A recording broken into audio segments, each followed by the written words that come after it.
All right, welcome back to Howling Around.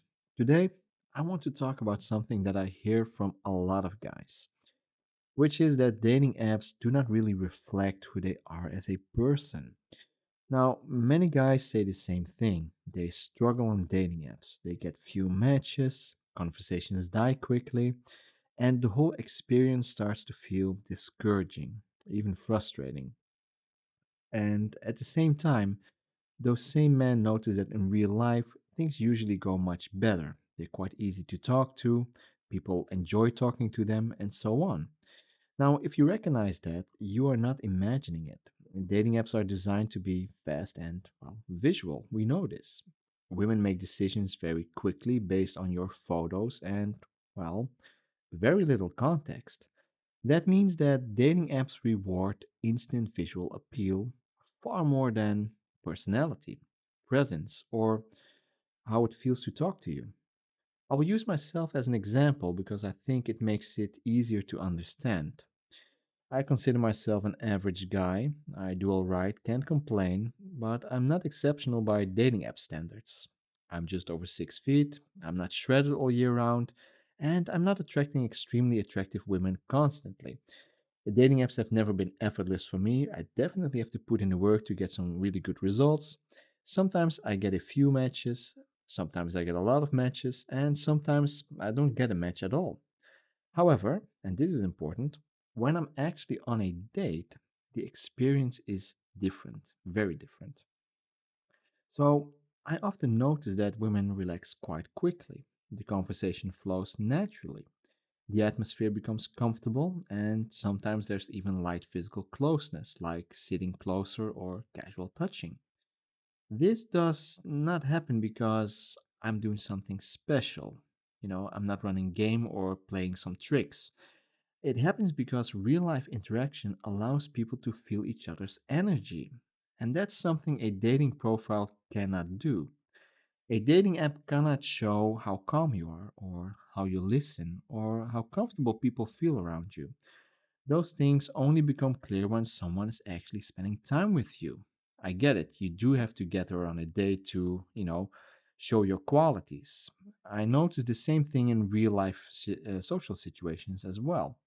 In social settings, conversations often start, naturally. You talk, you laugh, and the interaction feels easy, really. Sometimes that leads to exchanging phone numbers without any big moment or clever line. Later on, I might receive a simple message that just says, "Hi."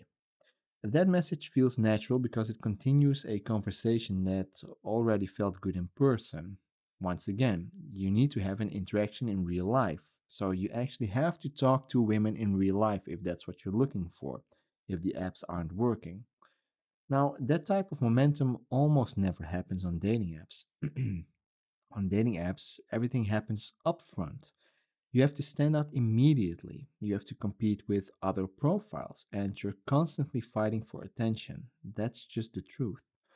In real life, attraction builds while the interaction is already happening. This is why many men feel a disconnect between apps and real life. On apps, they feel average or even overlooked. I get it, been there, done that.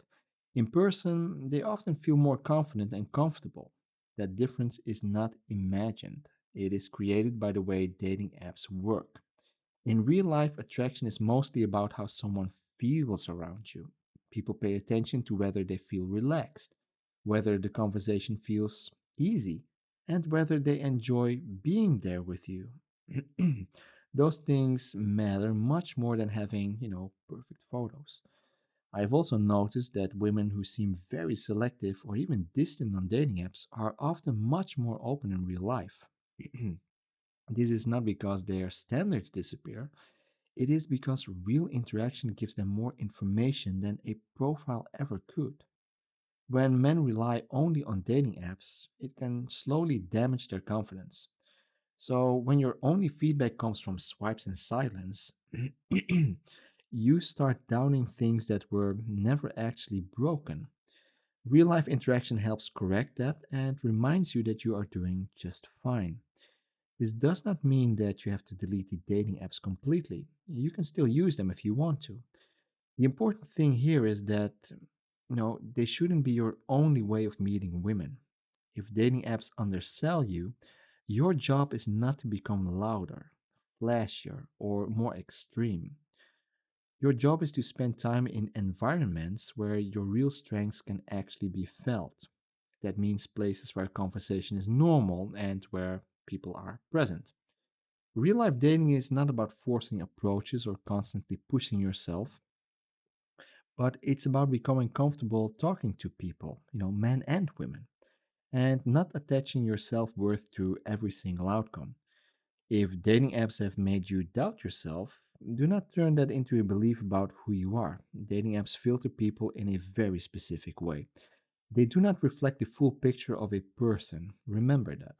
So build a dating life that does not depend entirely on a screen. Not because dating apps are bad, because I don't think they really are, but because you are more than what they are able to show.